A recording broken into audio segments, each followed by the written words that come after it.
Sometimes a Selenium WebDriver test may fail stating that an element cannot be found. But when you go check for yourself, you can see the element.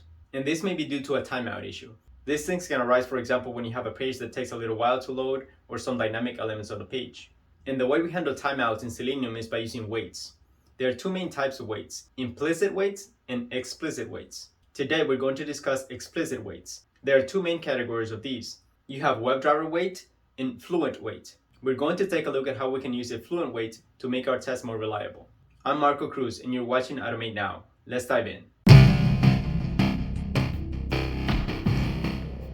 And let's see what the Selenium website has to say about Fluent Waits.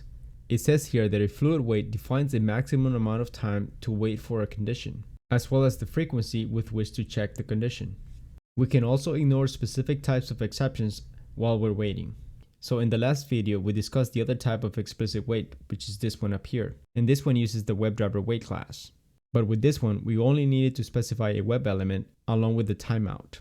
With a Fluent Wait, however, we have a little bit more control because we can also specify how frequently we want to poll the DOM for a given condition. And we can also set exceptions to be ignored. Now let's go to the code to see how we can use a Fluent Wait. And here we have the same method that we talked about in the last video, this wait for element text. We're going to convert this type of wait into a Fluent Wait. So let's go ahead and comment this out.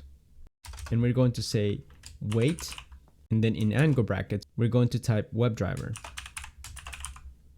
Then we're going to call this wait equal to new Fluent Wait.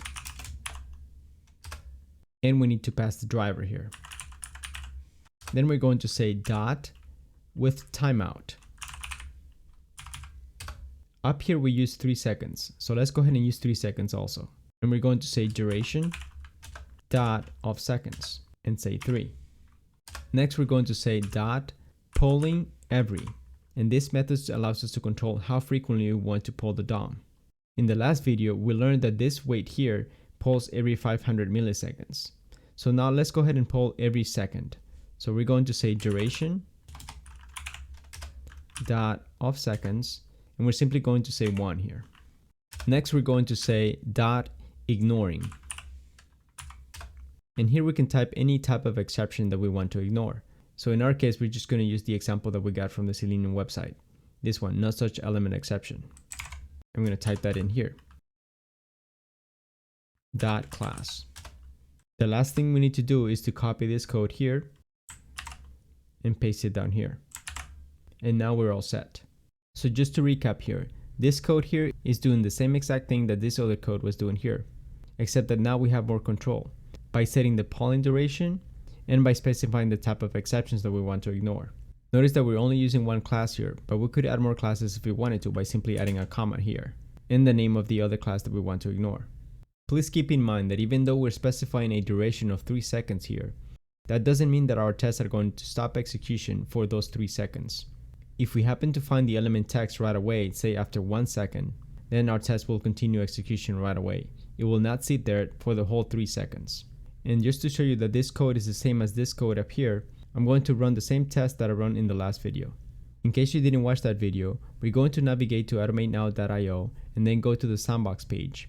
And then the test is going to look for this button here, prompt pop-up. When we click this alert will come up. Then we enter our name here. And when we click OK, we're going to be looking for this text here. And here's that test prompt pop-up. Notice that it clicks on the button that opens the alert.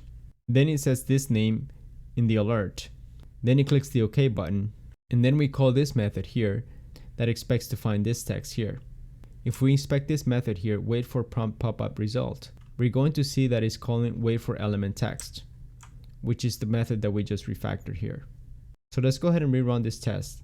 But before we run it, let's go ahead and make sure that it's going to fail by changing some of the expected text. I'm going to delete the word nice here. And now I'm going to run the test. And as we can see, the test failed. If we scroll down here in the console, we're going to see that we have a timeout exception. It tells us that it's expecting to find this text right here, but instead it found this text. A Fluent Wait can be useful if you like having more granular control of explicit waits.